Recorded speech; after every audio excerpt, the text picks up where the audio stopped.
I don't want this to be the end for his career. I want him to keep going and see if he can maybe even catch Djokovic. He's got a long way to go to do that, obviously, with 24. But the one thing with Alcaraz that's so amazing to me is he wins the big moments in every match that he plays. He wins the 5-setter. You go from coaching to literally there's no settlement, there's nothing, you're done.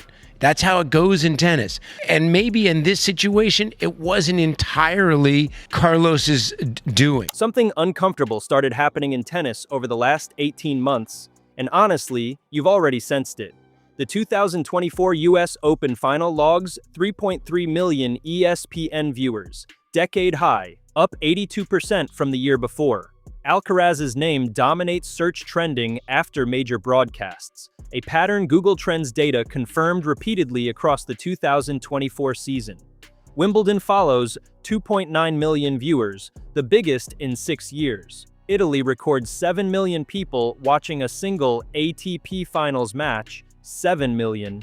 Even a brutal 3:30 a.m. East Coast broadcast window couldn't stop 730,000 fans from watching the Australian Open final, a 57% jump year over year.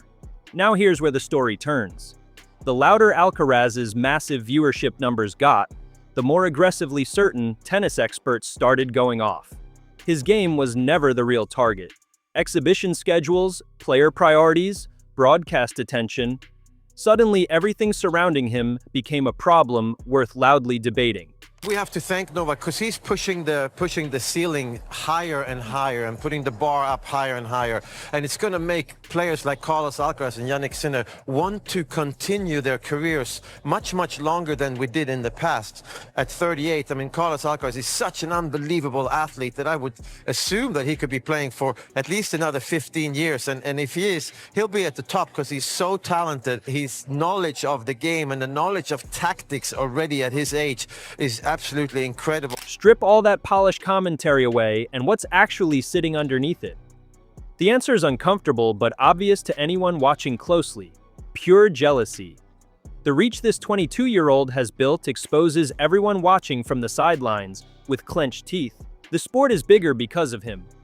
The broadcast numbers prove it, and certain people in the expert community simply cannot reconcile that reality with the narrative they spent decades constructing about how tennis greatness is supposed to be validated. Subscribe right now. This channel gives you the perspective no mainstream analyst will touch.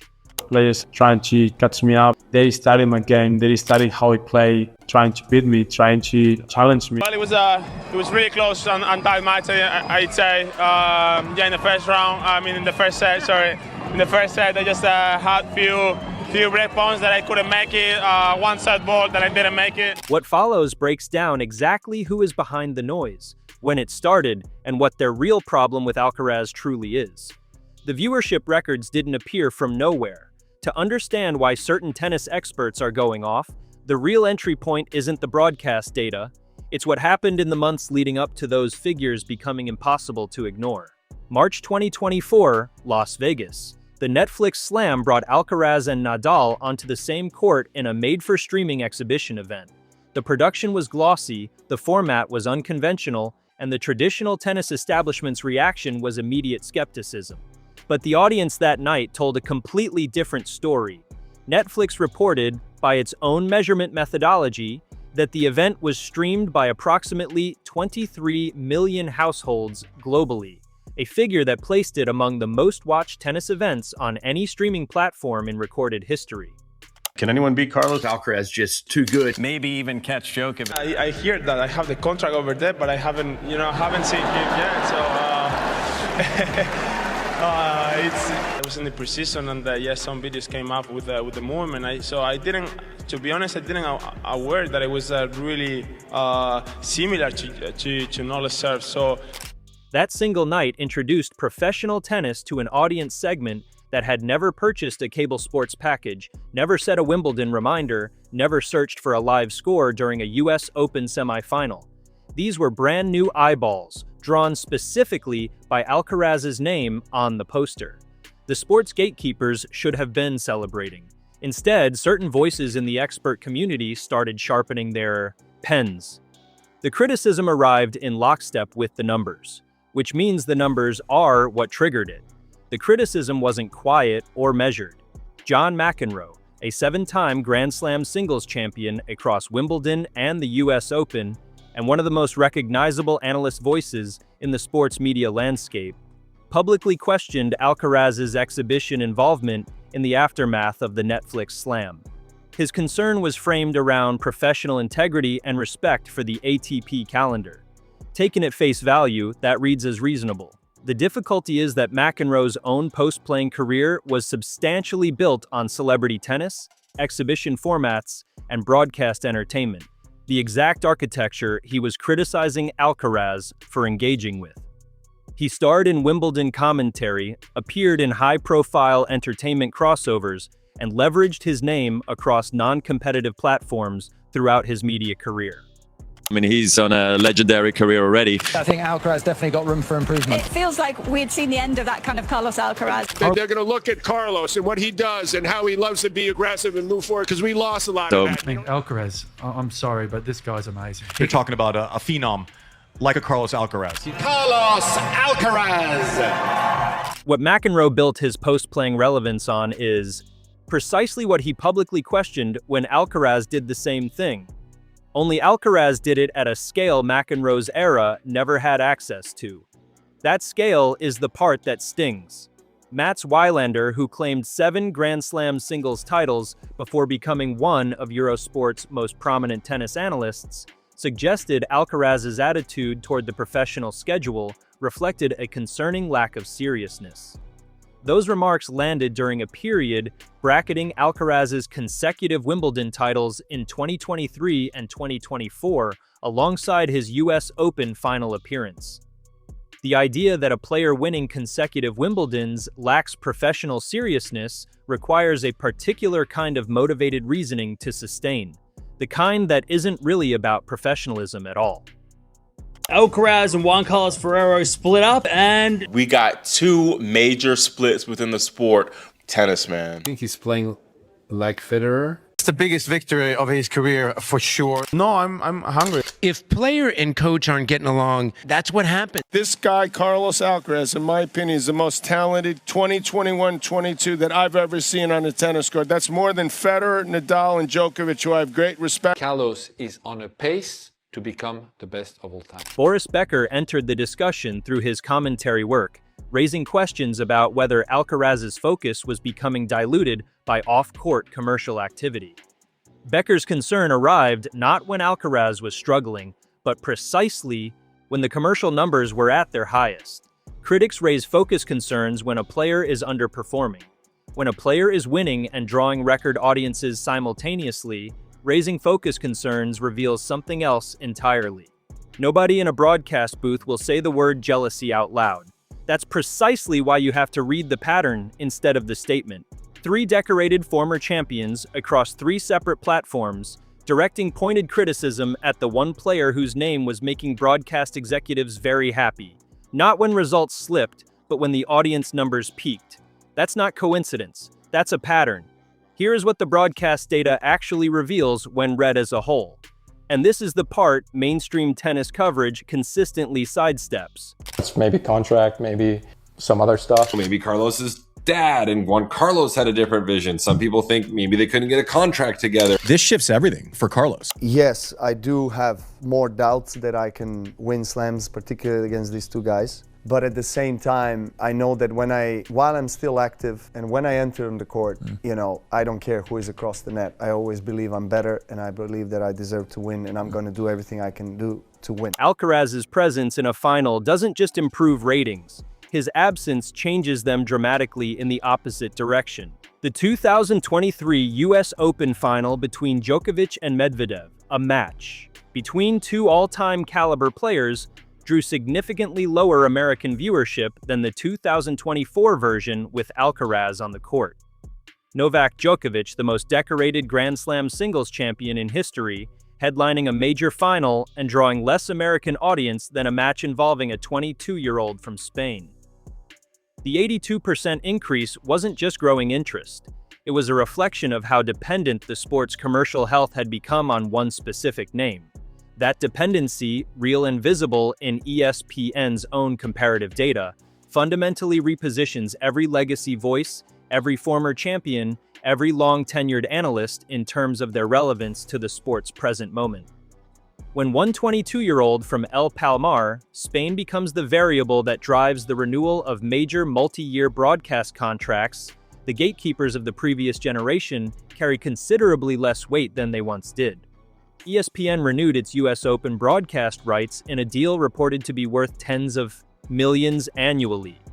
A contract negotiated with full understanding that Alcaraz's sustained presence was now a core commercial variable. Just walked into the conversation with the best of all time. There's only so many people on earth that can walk around and say to any Grand Slam venue and be like, oh, I won here too. The youngest to have ever done it by a couple of years, edging out Rafa. And then after Rafa, it jumps too. It's not as if there's like Rafa and then there's like three people close like within a year. How lucky is tennis that after the big three, big four, you have this guy whose game you can't take your eyes off of. And he becomes the first man in the Open era to win each slam in his first finals appearance, joining the only other person on the planet to do it, which is one Serena Williams. Broadcasters at that financial scale don't negotiate on hope.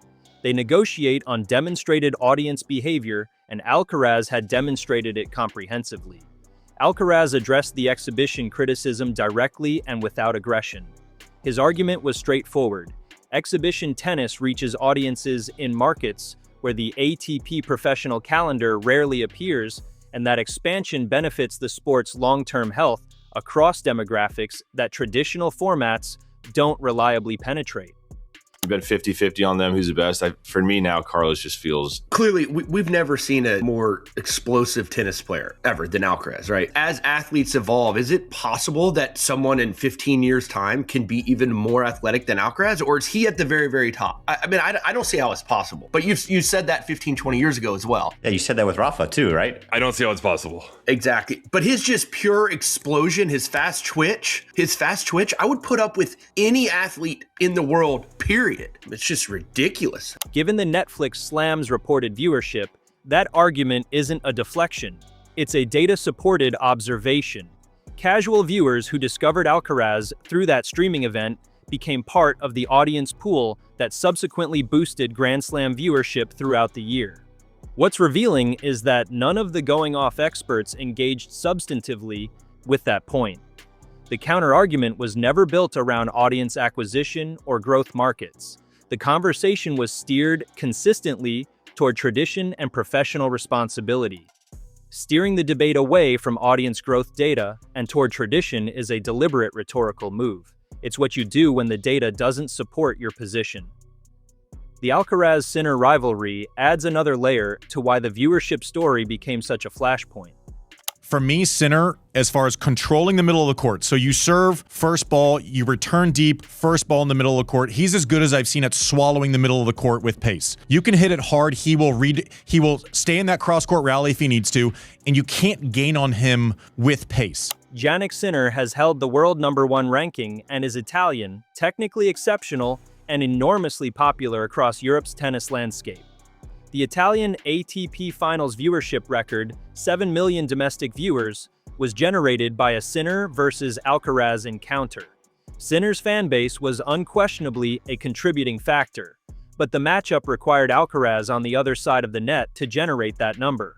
While RAI's documented 7 million figure was produced by the Sinner-Alcaraz encounter specifically, comparable broadcast data for Sinner's other individual matches at the same tournament has not been publicly released, leaving the rivalry matchup as the clear peak of that event's audience reach. Alcaraz's global recognition is what elevates the rivalry into record-breaking commercial territory. This dynamic, where Alcaraz's presence functions as the multiplier for the sport's broadcast performance, is precisely what certain established voices refuse to acknowledge publicly. Acknowledging it requires conceding that the sport's current commercial peak doesn't belong to historical legacy or institutional tradition. It belongs to a player who arrived recently, built his reach rapidly, and did it through channels the old guard doesn't control or fully understand. Tennis is navigating a genuine generational handover. I mean, multiple slams the last couple of years, #1 in the world, has another opportunity to do something in the game of tennis in Australia by completing the career Grand Slam, as the youngest person to ever do it. So I just think it's weird timing. So I don't know what has happened recently, if they had something big that blew up between them and a disagreement, either financially or family-wise or on court just in general. I didn't see this coming. The Federer-Nadal-Djokovic era built an extraordinary global audience over nearly 2 decades. That era's commercial infrastructure took years to construct. Its departure left broadcasters, sponsors, and tournament directors genuinely uncertain about the sport's next chapter. And the analysts who lived through it expected to guide that transition. They expected to remain the connective tissue between eras. Alcaraz compressed that uncertainty into a single year and cut them out of the process entirely. An 82% viewership spike at the US Open isn't the product of a gradual rebuild. It's the product of one player's ability to command attention across age groups, language barriers, and cultural contexts simultaneously, through channels that don't require broadcast analyst commentary to function. No post-legend transition in tennis has ever produced a viewership spike of that magnitude that quickly. The audience decided without consulting anyone. 7 million Italians, 3.3 million Americans, 730,000 people willing to watch at 3:30 in the morning. They cast their votes without asking for permission from the people who previously defined what made tennis worth watching. That's the loss of control sitting at the heart of the loudest criticism. It's not about exhibitions or scheduling priorities. It's about relevance, about who shapes the sport's narrative going forward. Alcaraz never asked for their approval. The scoreboard confirmed he didn't need it, and the broadcast metrics delivered the final word, the one no amount of expert commentary can walk back. The critics can keep going off. The numbers already answered them, and what those numbers exposed underneath all the polished professional concern is exactly what the title of this video called it from the start: pure jealousy. That's the complete breakdown. The critics, the timing, the financial stakes, the rivalry dynamics, and the real reason the establishment's discomfort around Alcaraz runs so much deeper than exhibition schedules. If this gave you an angle on the story you weren't finding anywhere else, subscribe to the channel right now. Every week, this is where takes the mainstream tennis media won't commit to actually get said. Drop your perspective in the comments. Do you buy the professional concern framing, or is pure jealousy the honest read? Share this with the tennis fan in your circle who needs to hear the full picture. The next episode goes even further. You're not going to want to miss it.